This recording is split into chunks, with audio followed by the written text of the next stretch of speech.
Okay, folks, sorry about the delay. I just called Dr. Madhuri and then we are just going to figure out how to get an access for screen sharing. Okay, just bear with us for a couple of more minutes and then we'll get started.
Okay, I got the screen sharing. Let me just share my screen and we'll get started.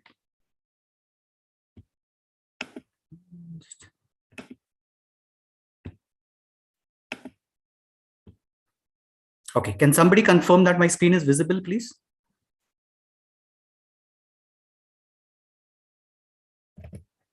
Yes, sir. Okay, Yes, sir. great. Okay, let's just not delay it any further. We'll get started. I think we have what 10 participants. Okay. So good afternoon, everyone. Welcome to the online lecture organized by Dr. B.R. Ambedkar Open University. Yeah. Good afternoon, sir. Good afternoon. This class is for MA English first year students, and this course is course 2 titled American Literature. Okay. Last week we talked about, I'm not sure how many of you attended last week's class, but last week we talked about what American literature is. And then we went through some of the major themes in American literature. Today, what we are going to do is we'll continue that discussion and then talk about Native American literature a little bit before moving on to the other topics. All right.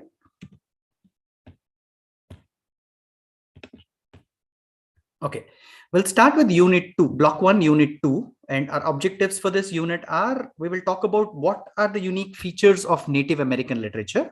But before going to that, we'll talk about who or what a Native American is. And then we'll talk about the major themes, and then we'll move on to colonial literature. Now, colonial literature basically means literature written during the colonial period. We as Indians, usually our mind automatically goes to Indian colonial period. We are talking about the American colonial period. So you'll have to remember that America was also a colony of the British at one point of time. Okay. Moving on, ignore the picture on the screen for a second, but let's talk about Native American literature. Before we go in there, does anybody know who are Native Americans? And why are they called Native? And why are they called Americans? Anybody? Excuse me, sir.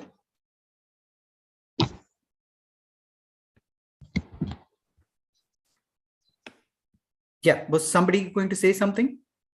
Native means where they will have the birthplace of their sir. Okay. And they will learn their mother tongue. That is called as the native place. Okay, good. But okay, so when going by that definition, right? When we say Native Americans, you are saying that anybody who is born in America is a Native American, right? Yes. Okay, so let's say, you know, a baby is born now. Is this the Red Indians? Red Indians. Okay, okay, okay. We'll come to that, Aisha, in a minute. Okay. Okay, so was it K. Kanya that was speaking about, you know, people born in America are called Native Americans? Yeah, people born in America, but like their forefathers who are staying there for many hundreds of years there. Okay. the people who are staying from a long back ago, they are also called as the natives, and also they speak the tongue, their tongue, the American language. They are also called as the natives. Okay. Okay. So two issues, not issues, but then two thought thought that is required, right? When you say American language, right? We have determined in the last class that there is nothing called an American language. Why? Because American is not a language. It's a set of people, right? People who live in America are Americans. Okay, but you are kind of sort of right, and you're kind of sort of off the mark. Okay, I will tell you where you're right and where you're not. Okay, Native Americans, you're right. You're right in the definition of native. Okay, people who are born there, people who are indigenous to a particular region are natives. All right, and like somebody, was it Aisha who said they are called Red Indians? Okay, Red Indians is a racial slur. People don't call them Red Indians now, but it's like calling somebody black, right? While we are talking about literature, we talk about black people or whatever, but in regular society, we don't call somebody black, right? It's a racial thing. So it's Red Indians is a term which is a racial slur, which should be avoided. But you're right. From a definition perspective, you're right. Okay. So I will define Native Americans as indigenous tribes who were original inhabitants of US. Okay, so this is where Kanya is right. Okay, they were original inhabitants of US. So when nobody else was there, these were the first people. So that's why they are also called as American Indians, first Americans, and indigenous Americans also. Okay, American Indians, why are they called Indians? Indians are us, right? We are Indians. So why are these people called American Indians? Anybody? Any clue? Okay, the story goes, I'm sorry, go ahead.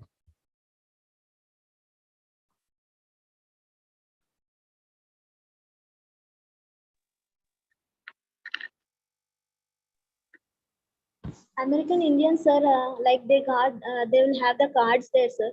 So who will get the green card for staying more than 15 to 20 years or 25 years? They are called as the American Indians. Okay, you've given a very modern definition of American Indians. Okay, these are the people who are Indians and then they go and settle in America. Those are called American Indians, is what you're saying. But those are not the people that we are talking about here. Okay. Why are they called American Indians? Because the story goes that Christopher Columbus, this 15th century traveler, right? He was traveling on the ocean, on the water, and he thought he reached Asia. Okay, when in actuality he reached the US. So he basically got confused with the directions. He thought he reached the east, but then he actually was going to the west. And so because he thought he reached the Indies, he called these people Indians. That's why they are called American Indians. So like I said earlier, in a previous class, don't get confused with American Indians and Indians. Indians are us. Okay, American Indians are indigenous tribes of America. All right. Okay, moving on. So Native American literature is not a written literature in the sense of literature. It has a very rich oral tradition. So basically, everything went from one person to another, one generation to another orally. All right, the written literature is kind of sort of, it came up with the colonial period in the US. Okay, that's when it first became popular. And the term itself, right, Native American literature, that itself is problematic because it's not a literature. Okay, it's not one literature, but Native American literature is actually a set of literatures. Like I said, these are indigenous tribes, right? So think of, multiple tribes. Let's say there are 10 tribes and each tribe has their own set of cultural traditions, their values, their ethos and everything. So you cannot club all these and then say Native American literature. It's actually a set of all these literatures, and these literatures are different. So when you club all these, you get the Native American literature. Sir, from where they were going to Asia? From which place? No, they were not going anywhere. Christopher Columbus was going on the ocean. He was traveling to the west, but then he thought that he was traveling to the east. Okay. So when he met land, right, he thought, oh, I've reached Indies, which is Asia. Okay. But in actuality, he didn't reach Indies. He actually reached US. From India, they were going? Yeah, from the east. Yeah, not India. India was not existent at that time, but yeah, from the Indies. Yeah, from Asia.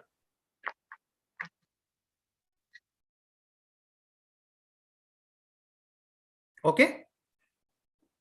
Yes, sir. Okay. Now, talking about the themes, right? Like I said, first thing is you'll have to remember that this is an oral tradition. And the second thing is they are rooted in their culture. So their literature brings forth the culture and value of these people. Okay, so themes like, the major theme in Native American literature is the reverence to land. Okay, so they are land dependent people. So now you'll have to think about, long time ago, there were no modern transportation, there were no modern commercialization or anything. So they were dependent on land, and then they revered the land. So their theme also was this, their theme brought forward this reverence to land. Okay. And from a narrative perspective, ritual drama. Now you look at the picture on the screen. Okay. That picture is of a person called shaman. Okay. Now, who is a shaman? Shaman is a medical man in Native American tribes. So from a narrative perspective, this shaman actually did something called a ritual drama. Okay. So what is a ritual drama? Ritual drama is basically the shaman sings and chants and does rituals which are rooted in nature. So he stands and then he basically sings in their language and about their rituals, about their chants, and then about the land. Okay. Like I said, a typical shaman kind of looks like the picture on your screen. So when you hear something like this, right, you might think that Native American literature is very old and it doesn't exist now.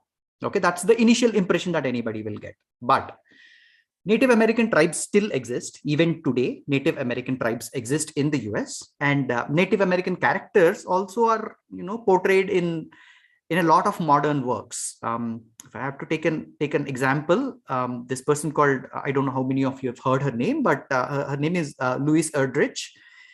She won the Pulitzer Prize last year. Okay, her work extensively talks about Native Americans. Another contemporary author is Tommy Orange, who was actually also a finalist of the Pulitzer Prize. But anyway, so let's not, stick with the Native Americans for a long time. It's a pretty short, paragraph, actually, maybe not more than a page in your book at the starting of Unit 2. So just go through that, and then it's pretty self-explanatory. But okay, so moving on to the colonial period. Like I said, colonial period is the period when US was a British colony. First, I think I mentioned this earlier, but the first colony was Jamestown, Virginia in like 1607 or something. So this is early 17th century is what we are talking about here. Okay. So before going into the literature of this period, let's go through the religious background of the people of this time period. Why? Why are we going through that? Because the writings of this period reflect the people's beliefs. Okay. Like every other time period, the writings reflect the people's beliefs. Now we'll have to talk, your book talks about two particular groups in this context, and one of them are called Pilgrims and one are Puritans. Okay. We kind of sort of discussed this in the offline classes. So if any of you have attended the offline classes, can somebody tell me what Pilgrims and Puritans are? If not, that's okay. I will explain it anyway. But if you recollect, then please feel free to say something about the Pilgrims and the Puritans. Does anybody know who Pilgrims are? Pilgrims are religion, sir. Pilgrims are religious. Is that what you mean, Amol? That means those devotees. We can say devotees. Oh, okay. You're defining pilgrims in the regular sense, right? Yes, okay, okay. Yes. Okay. Anything else? No, sir. Okay, that's fine. Okay, so Pilgrims and Puritans, right? These are two groups of people who belong to the Protestant part of Christianity. All right. So both these groups were Protestants. Now, Sir, a person who journeys to a sacred place for religious reasons. Okay, is a pilgrim. Okay, yeah, good. So both these groups were Protestants. So there are common things between these two groups. Okay, first thing is they were against the authority of the Pope. Okay, they said the Catholic Pope is not the supreme power. God is the supreme power. The Catholic Pope does not have the authority that he exercises. Okay, so they were both against the authority of the Pope. They both wanted to reform the church, and then they said we'll have to bring some kind of change in the church. And they were both against rituals, choirs, music, etc. in the church. Why? Why were they against these things? Because they thought these things distracted the people from the actual purpose of going to church. So basically what they said is you go to church to actually listen to the sermon, be close to God and those kind of things, not actually to listen to rituals and choirs and music and all that. So they thought all these things are a distraction. Okay. And they also oppose the hierarchy of the church because they didn't see any support for these in the Bible. Okay. Last class, I think we discussed about the importance of references of Old Testament in American literature. It's filled with references to the Old Testament. So these people, the Pilgrims and the Puritans, they oppose the hierarchy of the church because they didn't see any support for these in the Bible. Their opinion was that Bible is the only authority and it was the word of God, not this guy called Pope. Okay. Those are the common factors between the Pilgrims and Puritans. Now let's see what are the differences between Pilgrims and Puritans. Why are we talking about this? Because this has importance in the literature of this time period. We'll get to the literature in a bit. So Pilgrims, I think, like somebody defined, they are people who go from one place to another place, usually as a journey to a sacred place or a holy place. Now, Pilgrims in the context that we are talking about, they were originally from England, and then they were dissenters. Who are dissenters? Basically, they went against the normal church teachings. They didn't like living in England, so they moved from England to Holland. And but when they moved to Holland, they were afraid that they will be absorbed into the Dutch culture. They thought, oh, we are from England, and then we are in Holland. We will be kind of sort of absorbed into the Dutch culture. We will lose our original culture. So from Holland, they went on a pilgrimage to America. Okay, so that basically means they went on a journey from Holland to America. So that is why they were called the Pilgrims. They were not going to America in search of a sacred land or anything. It's more because they were travelers from one place to another. That's the archaic meaning of the word pilgrim. So like I said before. Sir, who are these people known? What are they known as, sir? These people? The Pilgrims. That's what they are known as. Okay. So we'll just term it as the Pilgrims only who moved from Holland. Right. They went for a church, for a sacred place to America. That's why they called pilgrims. Well, like I said, they were not actually looking for a sacred place. They were just, so the pilgrim, right, Ayesha, the definition that you gave is a modern definition. The archaic definition or the old definition of pilgrims basically means a person going from one place to another place. Okay. So they were originally from England. From there, they went to Holland, and in Holland, they didn't like it there. So they went to America. So they were moving from one place to another. So they were called the Pilgrims. Okay. Now, what did these people want? They, like I said, they wanted to separate, kind of break away from the Church of England because they didn't like the church. They said Bible is the supreme word of God. It's not the Pope. Okay. So they wanted to move away from the church. Now, very close to this group called Pilgrims, we have another group that is called the Puritans. Okay. Now, why Puritans? Because these people thought that the Church of England should be purified. They basically said religion does not only apply to, certain spheres of life. Religion is there in every single thing that you do. Okay. So let's just stop with the Puritans there and then get to the actual literature. But one thing you'll have to remember is both these groups, right? The Pilgrims and the Puritans, both of them were very, very influenced by the Reformation leaders. I'm not sure if you have a British literature paper, right? Do you people have a British literature paper? Yes, sir. We have survey of British literature. Okay. British literature. Okay. Somebody is going to talk about Reformation there. Okay. But here we'll just touch and go. Okay. There were Reformation leaders like Martin Luther, and then he was a German theologian. But and then John Calvin. We talked about Calvin a lot, Calvin and Calvinism a lot in the offline classes. But this guy John Calvin was a French pastor. So there was this movement called the Protestant Reformation. It was a religious reform movement in Europe in the 1500s. Okay. So these Pilgrims and Puritans, both of them were extensively influenced by Luther and Calvin. Okay. This is all good, but what has all this got to do with American literature? Why are we talking about religion, Pilgrims, Puritans, religious background? This is all good information, but what has this got to do with American literature? like I said, literature of the colonial period is influenced very much by the Puritan beliefs and attitudes. Okay. The literature that came out during the colonial period reflected the Puritan beliefs and attitudes. The writers wrote about Puritan beliefs, the writers wrote about the Puritan attitudes. For you to understand what that literature means, you will have to know what Pilgrims and Puritans are. That's why I explained what these two groups are. All right. Any questions so far? their contribution had a major role to play, sir. Yeah, their contribution from a belief and attitude perspective, yes, it had a major role. Okay. So religion, right? If you see over the years, any literature that you take, right, especially the Western literature, religion has a major role. And one of the predominant religions that Western society has gone through is Christianity. Okay, so there is extensive references to Bible, extensive references to everything from religion. Okay.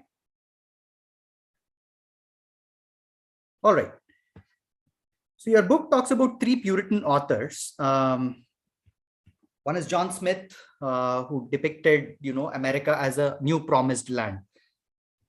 Even now you hear this phrase saying that America is a land of opportunities, right? So John Smith really believed that. John Smith basically says America is a new promised land. Now, new promised land for who? New promised land for these Pilgrims and Puritans who came from other countries and then flocked to America. Okay. Another writer is Anne Bradstreet, who is kind of sort of considered the first American woman poet. She depicted Puritan beliefs and attitudes in her work.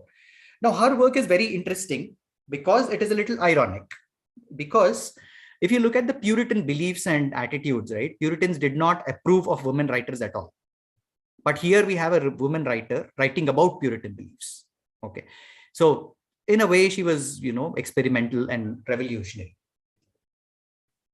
The book has all these author names, dates, and then the work names. I'm not going to go through the work names and author names much here because that's kind of sort of, like I said in the offline classes, it's basically testing your memory, right? You just have to know the author name and then the book and then the date, right? But that's just memory. But what's more important in understanding American literature is the causes that caused these people to write like this. Okay, whatever way. So like I said, the Pilgrims and Puritans kind of sort of caused authors to write about the Puritan vision or the Puritan attitude. So I'll repeat, which I've repeated, I think hundreds of times before. You cannot separate literature from history. Okay, so if you understand the history of US, you will understand why people wrote in a certain way at a certain period. Okay. The last author that your book talks about is Edward Taylor. He was a Puritan minister. And then, like I said, he kind of subscribed to John Calvin's preachings. His poetry is it's metaphysical. I'm again not sure if in British poetry you have come till the 16th century, but there was this metaphysical poet called John Donne. Anybody know this guy? This dude called John Donne? Okay. No, okay. Anyway, when you come to British history, British literature, right, you'll deal with metaphysical poetry a lot in British literature. Just remember that Edward Taylor from this Puritan time was writing in line with the metaphysical poetry of the British. All right. Okay, that was short. What we talked about was what were the religious beliefs of people during the colonial period, and then we started with Native Americans and then we went on to colonial period. What were the beliefs, and then what did that lead to? Okay, 3 major authors in the Puritan side, like I said, they are listed in your book. Okay, how do you answer the questions from this unit? One short answer question I think your book has is what are the beliefs and aspirations of the Pilgrims and Puritans? We just discussed that. You know what it is, and if you are really interested in looking further, then the answer to this question will be in section 2.4.1 and 2.4.2 in your book, in your course book. Okay, read those 2 paragraphs and then you will understand who Pilgrims and Puritans are. Okay, the second question is discuss the major themes of Native American literature. We've talked about that. We talked about reverence to land, which is a major theme. And then your book also talks about something called the circle. Okay, I will not explain. Well, we won't discuss what circle is here, but go through the book, and then it's self-explanatory actually. We talk about the circle of life and everything, right? It's basically about that.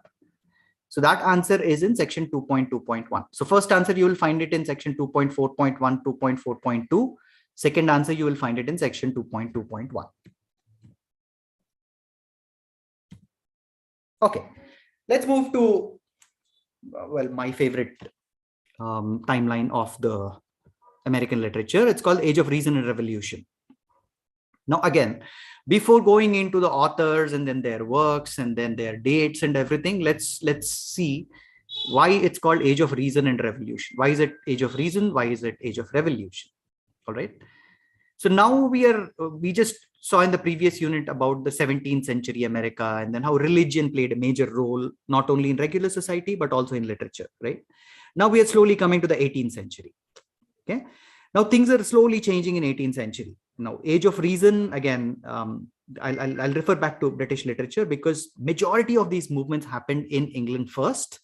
And then America was kind of, that slow brother who catches up late.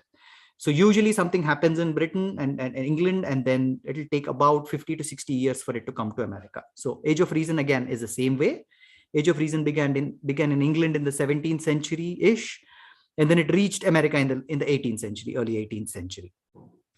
What is Age of Reason? Before going into what Age of Reason is, now we saw that there is this period in American history where it was completely influenced by religion. Now that's bound to change someday, right? I mean, they cannot just keep going on with religion forever. Now, Age of Reason is what changed it. Okay, what changed it are three people. Okay, one is Rene Descartes. I'm not sure how many of you know who Rene Descartes is, but Rene Descartes was a French philosopher. What he did is he condemned authoritarianism. He basically said, you cannot be authoritative at all. You cannot just treat people like slaves. And his most famous work is Meditations on First Philosophy. I don't think your book mentions anything about Descartes, but if you get a chance, try and read a summary of what Meditations on First Philosophy is, and then you will understand what Descartes' problem is and then what his solutions are. Okay, in that book, basically in that work, he talks about existence of God and then immortality of the soul, how soul cannot die, and then where is God and all that. Now, what makes this guy different from others? What makes the difference is Descartes was a rationalist. Okay, does anybody know what rationalism is?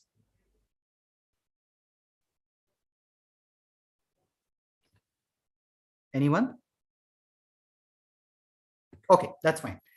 Now, rationalism is a method of, understanding what's going on around you or understanding the world based on reason. Okay, so basically rationalists, what they say is reason is the means of gaining knowledge. You will only gain knowledge through reason. You'll have a proper reason for every single thing. All right. And Descartes is that quintessential. Descartes is that super duper rationalist. All right. So this guy, with his condemnation of authoritarianism, was one guy who influenced the Age of Reason. Now, the second guy who influenced the Age of Reason is called Voltaire. You must have heard this name. He's also a French writer. He also attacked, this set of principles laid down by authority, and then the authority saying that, you have to act only in this way. You cannot act in any other way. So this guy also was against dogma, against authoritarianism. Now, both Descartes and Voltaire were responsible for growth of rational inquiry. Now, the third person is not actually a rationalist, not rationalist in the pure sense, but third person is Isaac Newton. You must have heard this person's name, right? This guy is an English mathematician and a physicist of the 17th century. What he basically said is the universe works on rational principle. It's not that mystery we thought as earlier, right? Before the 17th century, people thought, universe is a mystery. There's a God sitting on a throne somewhere, and then he gives you instructions, and then you'll have to go through it, and then whatever, right? Now this Newton guy comes up and then he says, well, that's all okay, but then actually the universe works on a rational principle. So you can see how he must have influenced the change from religious how do I put it?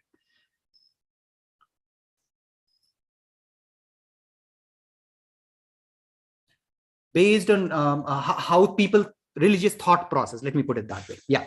So how he influenced people from thinking from a religious perspective into a rationalist perspective. Okay. But now these three people are there. These three people belong to the 17th century. But now we are talking about the 18th century America. Now, like I said, these ideas kind of reached late to America because they started in England in 17th century and then they came to America in 18th century. Now we'll talk about the authors. Now we know that Descartes, Voltaire, and Newton, these three people have influenced, and then they said, forget religion. Religion is there, that's fine, but you will have to use your brain. You'll have to use you'll have to use reason. Okay. In America, people like Benjamin Franklin, Thomas Paine, Thomas Jefferson, they advocated reason through their writings. Okay. So Descartes, Voltaire, Newton talked about rationalism. It came to America. Franklin, Paine, and Jefferson, they kind of sort of propagated these ideas through their writings. Okay. We'll very quickly look at these particular writings and then these particular people. But before that, right, I want to mention one more idea, because we're talking about age of reason and revolution. So we've understood what age of reason is, but what is age of revolution? What revolution are we talking about? Okay. One more idea is, again, there is a 17th century British philosopher called John Locke. Okay. I know at least one of you, I forgot who, but in the offline class, somebody knew about John Locke. But anyway, he came up with this theory called social contract theory, where he says, you know, as people, as men and women, we live together in the society with a social agreement between people. Okay, what is this social agreement? The social agreement is not something that we write on a paper and all of us sign, but it's more like, you know, I won't hit you, you won't hit me. I won't scold you, you won't scold me. So these are certain type of rules and regulations that we follow as a society, right? So we live together in a society in accordance with these social agreements, all right? And basically what he says is, now the social agreement is what establishes the moral rules of behavior, okay? So I cannot just go out and then hit somebody on the face, the first person I see. Why? Why can't I do that? Because I have a social contract with that person saying I will not go and hit random strangers, right? So this is called but then this is one of the facets of social contract theory. But now extend this a little bit, okay? Going by this, if a government is formed that doesn't respect people's natural rights, it should be replaced, right? According to the social contract theory, because we as men and women have come into a social contract. So if we choose a government, then that government is not respecting our natural rights, then it should be replaced, right? So just have this idea at the back of your mind for a second. Why? Because this is what led to the American Revolution. Okay, going back to our Franklin, Paine, and Jefferson. Benjamin Franklin, again, you must have heard his name. He's one of the founding fathers of US. He's most famous for his almanac called the Poor Richard's Almanac, where he wrote about weather, this, that, and everything. He wrote it for multiple years. But one interesting fact about Poor Richard's Almanac is we have these lot of even proverbs that we use nowadays, like a penny saved is a penny earned or something like that, right? So all these proverbs are from this guy called Benjamin Franklin. Okay. Now he was a man of enlightenment. That means that he embraced science, reason, natural human rights, and free thinking. Okay. He was not religious. He was a religious person, but then he didn't focus much on religion. Instead, he focused more on science, reason, and the natural human rights. And basically he thought man was a free thinking animal. Okay. Now, Thomas Paine is, again, very, very interesting guy. His most famous work is Common Sense. Okay, he was single-handedly responsible for American Revolution in a way. Now, this common sense, right? This is the work of his. This is the name of the work. This is a 47-page pamphlet in which Thomas Paine advocated two things. One is, he basically said, how many more years will you people, be obedient to British? Stop this obedience to the British. And then obedience is not going to solve any problems. He basically says, go rebel. Okay, just start a revolution and then go against the British. That is what is going to solve your problems. So Now, this thought is also evident in his work. He wrote another work called The Rights of Man, where he says that, man is not bound to accept the rule of monarchy. He has to be a free person, this, that, and everything. So he basically, you'll have to remember Thomas Paine as a person who is responsible, who was single-handedly responsible for, or not single-handedly, but the major contribution to the American Revolution. He basically instigated or encouraged Americans to rebel. He said, how many more years will you be there under the British? Let's just fight. Okay. Now, the interesting part of Thomas Paine that you'll have to remember is he did not like religion at all. Like, he hated religion. In fact, on the screen, I have a quote from him. He basically said, religion is a source of the most detestable wickedness, the most horrid cruelties that have afflicted the human race. So that's how much he hated religion. Okay. Now, the immediate question is, fine, he's calling religion wicked. So what is his solution then? I mean, he cannot just come and then say religion is wicked and then keep quiet, right? He has to give a solution. What is his solution? His solution is reason and rationality. So we'll go back to, again, age of reason and revolution. Okay, like Benjamin Franklin, he also said, reason, use your brain, use reason, and then rationality. And that is a solution for your dependence on religion. He basically says, leave religion alone and then adopt reason. That's basically what he's saying. The other writer of this period is Thomas Jefferson. This guy, you probably already heard him. I'm sorry, was somebody trying to say something? I heard something.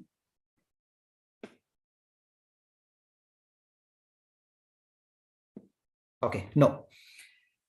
Okay, Thomas Jefferson, he was also the US president. He drafted the Declaration. Tell me about Benjamin Franklin. I didn't heard. Sorry, say that again. Tell you about who? Benjamin Franklin. Second person, Benjamin Franklin. Okay. Benjamin Franklin is one of the founding fathers of the US. Okay, so he was right there in the beginning. Okay, he's most famous for, he's a political person, all right, and he's most famous for something called Poor Richard's Almanac. That's his book. Okay, it's basically an almanac. He talked about, how the weather was, how this is happening, how the day was, how that is happening, what happened on that day at a particular place, and that kind of stuff. All right, it's more like a calendar, and then what happened on that day. So that's Poor Richard's Almanac. But I also mentioned that he is also famous for a lot of proverbs that we use. Okay, something like, I forgot what the proverb that I mentioned, but a lot of proverbs that we use these days are also coming from Poor Richard's Almanac. Okay. Now, what you'll have to remember about Benjamin Franklin is not actually Poor Richard's Almanac, or he was one of the founding fathers, but you'll have to remember that he embraced science and reason. Okay, he wanted science to take over religion. All right, we've seen that the 17th century was obsessed with religion, right? In the age of reason, all of these people that you're seeing, Descartes, Voltaire, Newton, Benjamin Franklin, Thomas Paine, Jefferson, Fenimore, all of them said, forget religion. Let's talk about reason. Let's talk about common sense. Let's talk about, something else apart from religion. Okay. Yes, sir. Okay. All right. Thomas Jefferson, like I said, he was the US president. This fellow had a lot of time on his hands. He's written over 25,000 letters about lots of stuff. Most of those are political, but he's majorly known for something called Notes on the State of Virginia. That's his work. You can get the date from your book. I think it's listed there. Okay. Now, what did he write in these letters? Like I said, he wrote about American life and ideals, because this guy is a quintessential American. Okay, he again, like I said, he became the US president, so he's that perfect American. So he wrote about American life, American ideals, American values, and everything in a set of 25,000 letters. Okay, the last one that the unit talks about is Philip Fenimore, who is called the father of American poetry. Okay, and he was also called he's also called the poet of American Revolution. Okay, now this guy is a little complicated. Why? Because it's simple to call him father of American poetry and then poet of American Revolution, because a lot of his poems, again, like Paine, he said, go fight. Okay, he said, don't sit quietly at home excuse me, and depend on religion, but then you go and then use reason, use your brain, and then, go fight with the Britishers. But he's a little complicated because he tried to change certain things. What did he try to change? He basically tried to use different techniques in his poetry. Like, again, I'll go back to the British neoclassical period. I'm kind of sort of thinking have you come until the neoclassical period in British literature, like the 1600s to 1700s? Or you're yet to come there? No, sir. Achha, theek hai. What I'll do is I'll just mention what neoclassical is. You will understand what neoclassical is when your British literature guy or woman talks about it. All right. So this neoclassical period basically, or not neoclassical, the neoclassical tendency basically is to bring back the classical forms and the characteristics of like the Roman and Greek forms of art. All right.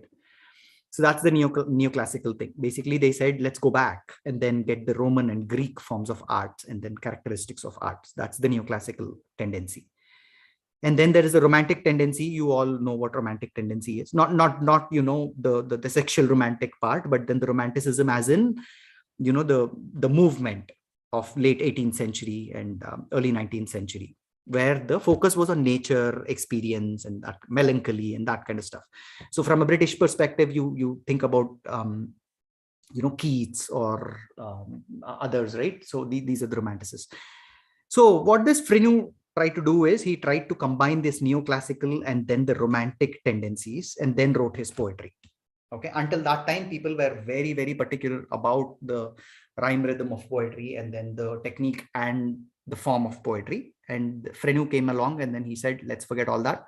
Let's just go back to the neoclassical ways of working. And then he also threw in some romantic elements into his poetry. All right. Hold on for 1 second. There's a pop-up. I'm not sure what it is.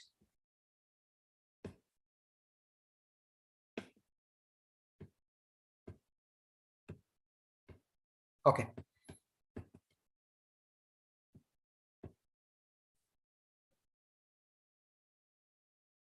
Okay, now that we started talking about romanticism, right? Now there's this two beautiful gentlemen on your screen. We'll have to talk about these two people, okay? One is Washington Irving, who is on the top right corner of your screen, and then James Fennimore Cooper, who is at the bottom part, all right? Now you'll have to remember that we are still in the late 18th century, early 19th century America. 17th century, Pura is completely filled with religion. All right, religious stuff, Puritans, Pilgrims, and all that. 18th century is when they said, forget about religion, we'll talk about reason. All right. It kind of sort of came into the early 19th century, not more than that, but early 19th century America. All right. We are still talking about the reason. But slowly we are coming into the age of Romanticism, where writers kind of started to break away from that restrictive rules and they began to experiment more with form and everything else also, not just poetry, but in other areas of literature also. Now they began to talk about the American landscape, the lakes of America, the oceans, the nature, and all these things. They said, okay, fine. How much are we going to speak about religion? How much are we going to speak about everything else? Let's start speaking about nature, which is a very, very important integral part of Romanticism. All right. Now we will see, like I said, two writers of this period, Washington Irving and James Fennimore Cooper.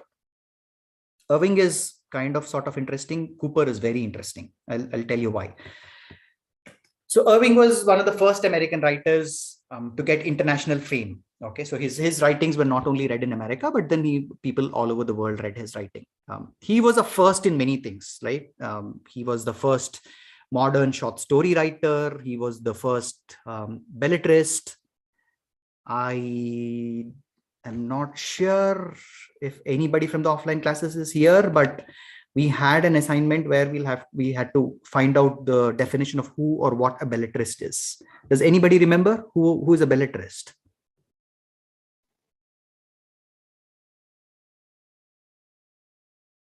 Afroz, you're unmuted, but then I can't hear you. Yes, I remember, sir. Good afternoon, Okay. sir. Good afternoon, Afroz. Yeah, can you tell us what a belletrist is or who a belletrist is? A writer who writes ballets and letters Like it includes literary works, Okay. especially fiction, poetry, drama, or essays, Okay. valued for their aesthetic qualities, originality of style and tones. Okay, excellent. The key word in what you just said, Afroz, is aesthetic quality. Yes. Okay. Now, belletrist is a person who writes essays and like Afroz said, particularly on literary or artistic criticism or whatever they're writing about. And these works are primarily created for their aesthetic effect. That's the key here. It's not the purpose of the work is not, informative content or being didactic, giving you lectures or anything of that sort. The whole point of the work is the aesthetic effect that work has. All right. So that's a belletrist. Okay, good. Thanks for giving that definition. So this guy, Washington Irving, was the first belletrist. He was the first short story writer. He was a modern short story writer. And he was also the first biographer. This fellow wrote biographies of Christopher Columbus, George Washington, and others. He was also one of the first American authors to get fame in Europe. So people from Europe also read his books. But he's most known for his short stories. Okay, this guy is most famous for his short stories. Rip Van Winkle is what comes to my mind, but the book has, his short stories. Just read the titles there. Now, while he was famous, right, he also had modern short story. First story he wrote. I'm sorry, say that again. First story he wrote. First story. Okay. What's the first story that he wrote? Short story. Washington. Okay. Yeah, that's fine. So while he was famous, right, he also had like critics. Of course, he had critics. Edgar Allan Poe. I know at least one of you will be excited listening to Edgar Allan Poe's name, because I know somebody was very excited about this guy in one of the classes. But anyway, we will talk about Poe in our next class or the subsequent class. But he was a very famous American short story writer. Now, what Poe said is Irving. Fine, we have to give him credit for being an innovator, but Irving's writing was often very unsophisticated. Okay, Poe basically says Irving is overrated. So some critics basically say Irving matches to British sensibilities than American. So while being an American, writing about the American sensibilities, some critics say that he matches British sensibilities more than American. So that's the criticism about Irving. But let's not delve on that for a long time. But you'll have to remember this guy as the first in everything, pretty much everything. First modern short story writer. So this guy is of America or British? He's an American. He was an American. Yeah. These two also. Okay. Yes, both of them. Both of them were American. Okay. Fennimore Cooper, again, like I said, this guy is interesting. Why? Because his major theme, he was obsessed with this theme. The major theme of his writings was American wilderness. Wilderness is like, forests and, nature and mountains and hills and valleys and that kind of stuff. So he was obsessed with the destruction of American wilderness by advancements of, or commercialization or advancements of civilization. What he basically said is you are destroying American wilderness by, building these huge industries, and then by calling them advancements of civilization, you are actually ruining the wilderness of America. That's his major problem. Okay. And the wildness that he talks about is symbolized in, by an innocent and simple way of life. He basically said, wilderness has a very simple way of life. It's very innocent and everything. And regular people are ruining it by commercialization and civilization, advancement of civilization. So contrast between this civilization and nature is a very common theme in Cooper's writings. Some of the writings are listed on your screen, but Leatherstocking Tales is his most famous. Okay, he's known for the Spy and the Pilot are there, but then Leatherstocking Tales are like kind of his most famous work. Now, this is a series of 5 novels that are primarily set in New York, somewhere in the 18th century-ish. And then it's a set of, like I said, it's a set of 5 novels. It's a series. And what makes him different from others is that he did not pay sufficient attention to technique and revision or anything. This fellow just wrote. Okay. He didn't go back and revise it. He didn't care for technique or form or anything. He just wrote. Okay. So most of his work, if you read his work, his plots are, most improbable. You will read the plot and then you will be like, no, this cannot happen. Okay. And the characters are super flat. Okay. Have we discussed what a flat character is? Yes, we have discussed. Okay. What's a flat character?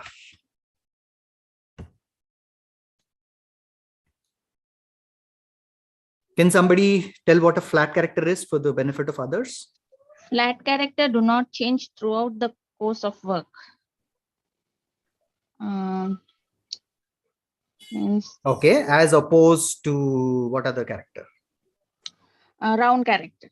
Okay, good. So flat and round are two types of characters, like Yes. Afroz, was that you? Yeah. Said flat characters do not change. They're flat, and then round characters basically change throughout the work. So this guy's characters are all flat, and then the dialogues seem very artificial and everything. Okay, so immediately you will question, if his stories had so many, like Mark Twain says, literary offenses, why did he succeed? Why are we talking about James Fennimore Cooper when we are saying that this fellow just wrote, and then his plots are, improbable, and then his characters are flat and dialogues are artificial and all? Why did he succeed? He succeeded because he was a good storyteller. Okay, just like Poe. Okay, Poe is an excellent storyteller. Fennimore Cooper is also a great storyteller. And second thing is, he wrote across themes. He didn't stick to one theme, even though the wilderness of America was his major theme. He didn't stick to it. He wrote about, romances. He talked about maritime fiction. He talked about, one of his books actually talks about a ship on the oceans.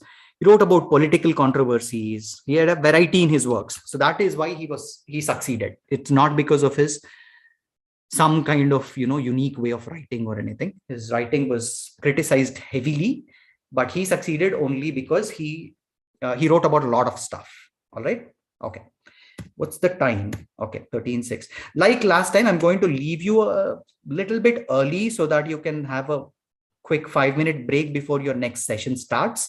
When does your next session start? It starts at 1:30, is it?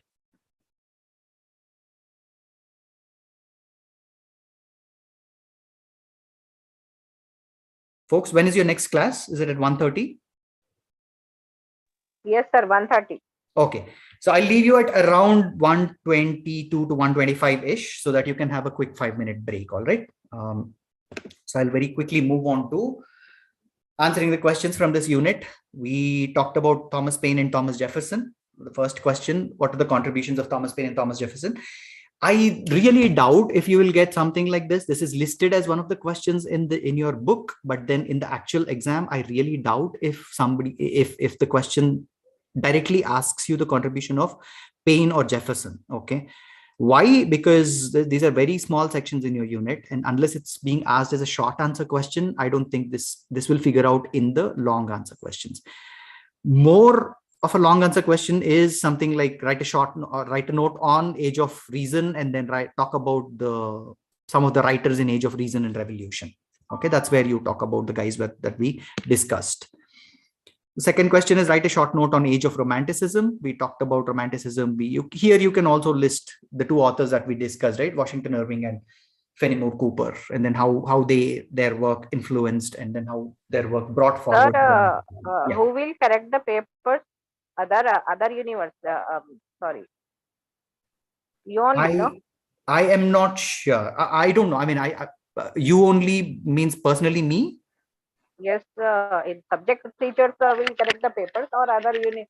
No, I'm not sure about that. I'm really not sure about that. Yeah, I'm sorry, I can't answer that question. Last year you have corrected the papers, our students. No, I have not. So Okay. I'm not sure about that. But don't worry about who is going to correct the paper. Whoever corrects the paper, as long as you have written something related to the question, that should be fine, right? Again, I keep repeating this multiple times, but excuse me for repeating it. You first read the question and then answer. Okay, don't just look at one word and then start the answer. The famous example that I keep giving in the class is there was a question about write about women authors after 1980s in India or something of that sort. And I've read an answer that talked about Salman Rushdie, Mahatma Gandhi, and somebody else. Okay, none of who is a woman. Okay, so don't read the question. As long as it's a relevant answer, don't worry about it. All right. Yes, sir. All right. Let's quickly move on to and then talk about what is fiction. We'll have an introduction to fiction today, and then we'll talk about actual fiction works tomorrow. Tomorrow is next class. I think the next class is tomorrow. But anyway, we'll talk about it in the next class.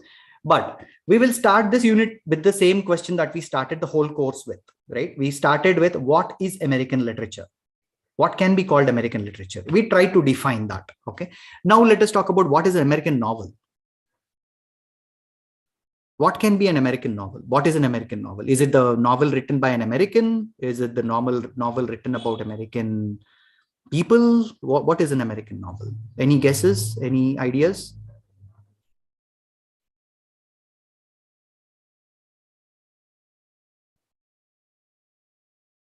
Okay. I would call an American novel a novel that talks about the characteristic American themes and techniques. All right. Now, this is a dangerous definition because if you go with this definition, you will not find an American novel until mid-19th century. Until mid-19th century, nobody has written about quintessential American themes and techniques. I mean, with the American technique. But let's just go with that definition for now. And then some of the early authors of the American novel are listed on your screen. Charles Brown, again, the dates and the details of their works are listed in Unit 4 of your course book. So we won't be going into those now. We will just talk about the surrounding concepts, and then the names and then dates and all are already there in the book. Okay. One concept before we go into these people and then talk about these people, right? One concept we'll have to understand is the difference between Romanticism and Transcendentalism. Why am I talking about Transcendentalism? I will talk about it in a bit, but we already talked about the age of Romanticism, where, you know, the focus was on nature, melancholy, and all those fun stuff. But there is a difference between Romanticism and Transcendentalism. Does anybody know? We talked about this in the offline class. Anybody know what Romanticism and Transcendentalism, what's the difference? Okay, that's fine.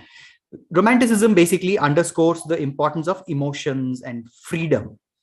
What underscores this over intellectual growth. Okay, so more than brain, more than mind, Romanticism focuses on the importance of emotions and freedom. Okay. Now, Romanticists believe that everyone should follow what they're feeling. Okay, they don't basically say follow the mind. They say whatever you're feeling, you follow that. Transcendentalism, what it does is it draws inspiration from beyond. So forget the feeling and all. They basically believe there is something beyond or external to the human perspective. Okay. Romantics basically say if Ashwin is feeling happy, he's feeling happy, he'll write about happiness, period. Okay. Transcendentalists say there is something more than happiness that Ashwin is feeling. There is more than this. There is more than the human perspective. Okay. Even beyond reasoning. Okay. We are beyond reasoning now. Even beyond reasoning, there is something else. Okay. So Romanticism doesn't, you know, heavily emphasize on power of God as a center of universe. They don't say that, you know, God is a center of universe. But Transcendentalism strongly believes in God. I mean, they believe in God, divinity, divination, and you know, they believe in miracles and that kind of stuff. So that's the difference between these two things. Why am I talking about these two things? Slowly, steadily, while we are talking about the American novel, we started with or American literature. We started with a period where people were obsessed with religion, and then they talked about religion in their work. Then slowly we moved to reason, and then they said, well, forget religion, we will talk about reason. Then they moved towards Romanticism. But they said, well, how much more time are you going to talk about these things? Let's talk about, you know, nature and other stuff. And then Romanticism is closely related to Transcendentalism. So whenever these Romantics are writing, there were also Transcendentalists working. Now, who are these Romanticist writers that we are talking about? From an American perspective, it's Edgar Allan Poe, like I mentioned. And one guy that is listed on your screen, Nathaniel Hawthorne, he is a Romanticist. Transcendentalist literature, it basically is obsessed with good versus evil, what is good, what is bad, and that kind of stuff. So when we are talking about transcendentalism, we are talking about people like Emerson. Okay, Emerson is the pioneer of transcendentalism. We will talk about Emerson when we come to the next section. But here I only want to mention Hawthorne because we talked about Nathaniel Hawthorne's Scarlet Letter in the last class, I think. I forget why we mentioned him, but we talked about his. Now, where the protagonist kind of has an extramarital affair, and then she is forced to wear the letter A for the rest of her life. And that's oh yeah, now I remember. We were talking about symbols and allegory. That's where we talked about Nathaniel Hawthorne. But he's the guy who wrote this very famous novel called Scarlet Letter, where he talks about, good versus evil, and not just good versus evil, but then the protagonist, he talks about comparison of the good versus evil from a protagonist perspective and the husband's perspective also. This lady has an extramarital affair with a minister. I forgot the names. I think the protagonist is called Prin or something. But anyway, she has an extramarital affair with the minister, and the husband finds out about it. The church finds out. The people find out about it. She'll be trial. She goes through a trial, and then she will be condemned to wear the letter A. A stands for adultery or adulteress, and she's forced to wear that letter for the rest of her life. That's the Scarlet Letter. Okay. So Nathaniel Hawthorne is where we are talking about this romanticism. But when I say transcendentalism, like I said, we'll talk about Emerson. We'll talk about him in the next class. Okay. Two other concepts that we'll have to talk about before we go into American fiction are realism and naturalism. Anybody know what realism is? What exactly is realism?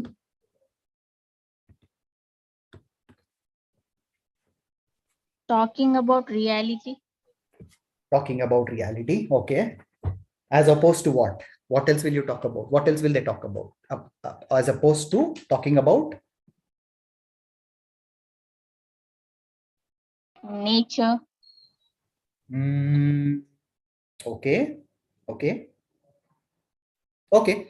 I will say, okay, when I say realism is an accurate representation of actual life in literature, do you agree with me? Yes. Okay, so that's the way we will put it, if that's okay with you. Okay, we will say realism is actually the attitude or practice of accepting a situation as it is and being prepared to deal with it accordingly. Okay, good. Yep, that's realism. Accepting a situation and deal with it. Correct. Yeah. Is realism. Okay, good. Yeah, that's one of the parts of realism. Yes, that's good. So, and then it's not just accepting those facts, but then from a literature perspective, actually representing those realistic things in literature is realism from a literature perspective. Okay. So realism as a philosophical concept is, like you said, Aisha, it is basically accepting the reality of life, right? From a literature perspective, talking about that reality of life in literature is realism. Okay. So it was more a reaction to the Romantic movement. Now, if you remember, Romanticists basically, what did they say? They said, forget about the real life. Let us talk about nature. Let us talk about flowers, leaves, and whatever, right? Realists basically say, okay, that's all great. You have talked about flowers and lakes for a long time. That's enough. Now let us talk about realities of life. Let us talk about what we are going through. Okay, so now you're slowly seeing a shift from Romanticism into realism. Now, there is a kind of an offshoot from realism. It's called naturalism. This part is interesting because it is kind of sort of same as realism. The way we can distinguish between realism and naturalism is realism is more like a matter of technique, I would say. And naturalism is a set of philosophical beliefs. Now, what is naturalism? It is rooted in Darwin's theory. You know Darwin's theory, right? You know, survival of the fittest, you know, man came from ape and that stuff.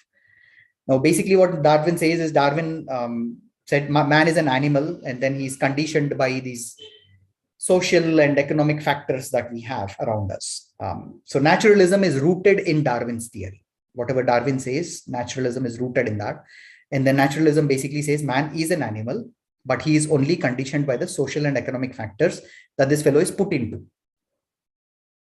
Okay, so that's the difference between naturalism and realism. For our discussion, let us just think of naturalism and realism as the same. Okay, we are just talking about reality in life. Now, your chapter also talks about something called a problem novel, which is very, very self-explanatory. Problem novel basically talks about problems in the society. Okay. Now we are slowly leaving the 19th century. Naturalism was later part of the 19th century. We are leaving the 19th century America and we are coming to the 20th century, first part of the 20th century. This is where the problem novel came. And then, we can talk about Sinclair Lewis or Scott Fitzgerald. And these people talked about the problem novel. Then your book talks about a lot of other stuff. Okay, these are very, very short paragraphs, like hardly 2 or 3 lines. I'm not going to go through those paragraphs, but read those. These are the types of novels that took major part in the 20th century of American literature. Excuse me. So we talked about problem novel, then they talk about the experimental novel, and then there's a war novel, there's a historical novel. There are other types of, women writers and everything that's written in your book. All right. Okay. So that is an introduction to fiction. Okay. Any questions on this particular slide? Because we will move tomorrow to the actual fictional works of the 20th century. We'll start with the 19th century and go into the 20th century. 2 things that you'll have to be clear about while talking about American fiction of this time are realism. What is realism? What is naturalism? Why did realism come into picture? And what came before realism? The answer is Romanticism came before realism, and then realism is kind of sort of a reaction to Romanticism. And we'll talk about how this realism is depicted in the novels of 19th and 20th century tomorrow, I think. Yeah, tomorrow is your class, right? Next class is tomorrow?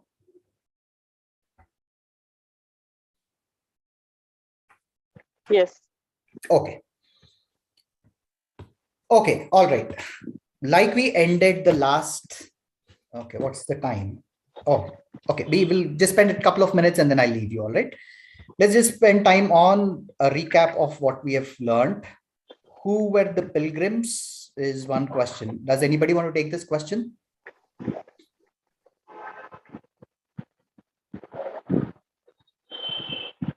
Okay, Pilgrims were originally from England. They were these dissenters. They moved to Holland, but then they had this. Next class is on 1st May, sir. 1st May is tomorrow, right? Yeah, tomorrow. Okay. Thanks. Okay, the second question is, what is the age of reason? Can anybody get this?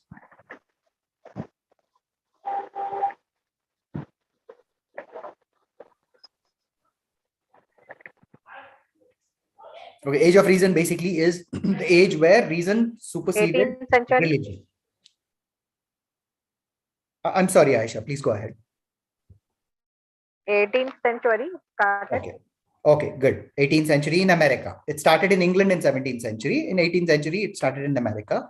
And then the whole purpose of this whole age of reason is rationality and reason took precedence over religion. All right.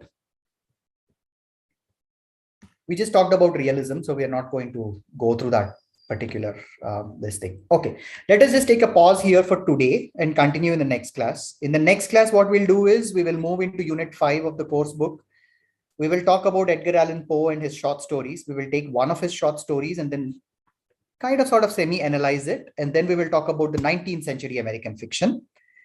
I think in 19th century, we'll talk about Moby Dick and then Huckleberry Finn, if I remember it correctly. And then if time permits, we will talk about the 20th century fiction and look at 2 great American writers, Ernest Hemingway and then William Faulkner. All right. Okay. Any questions for me before we drop off from anybody?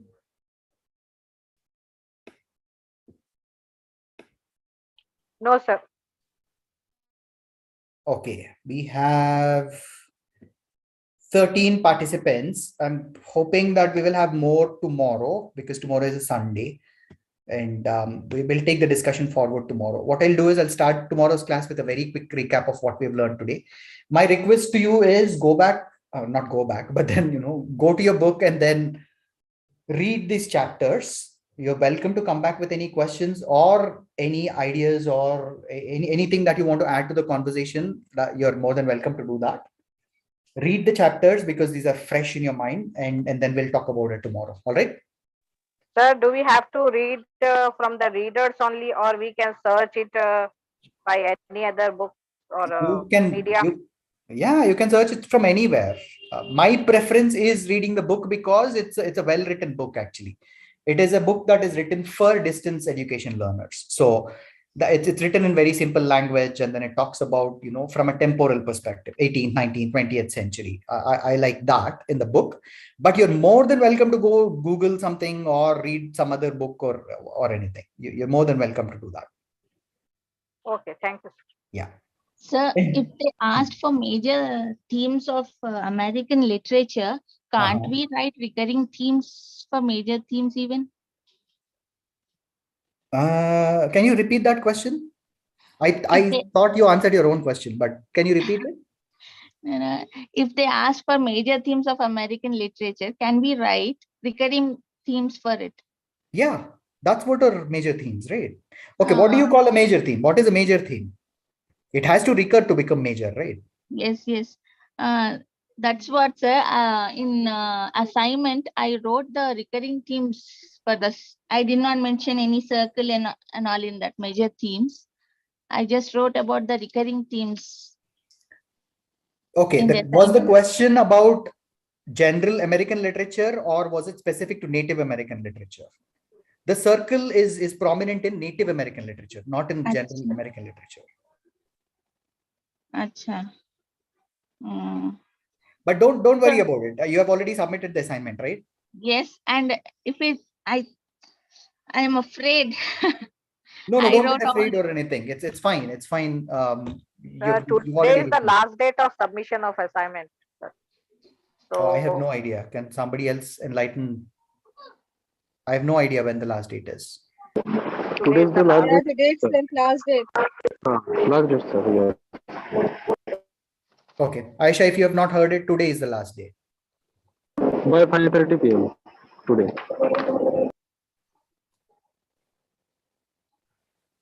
Okay, if there are no questions related, I'm sorry, I'm pretty useless when it comes to these kind of questions. If you have any questions specific to American literature, I'll probably be able to answer. But more of the admin kind of questions, you probably have to go to either student services or talk to the management. All right. And can somebody add Aisha Mohammed Khan to the WhatsApp group, please? She said she's not there in the WhatsApp group. Whoever is the moderator or coordinator or whoever that is, can you just take her name and then add her number so that she knows what's happening? No, anyone teacher or who is added in the MA group. So that admin or group number I don't have. Yeah. Okay, that's fine. We'll figure it out, Aisha. Okay, let's just end the class here and then I'll see you tomorrow then. All right. Okay, thank you, sir. Yeah. Thanks for joining. Okay, thank you. Thank you, sir.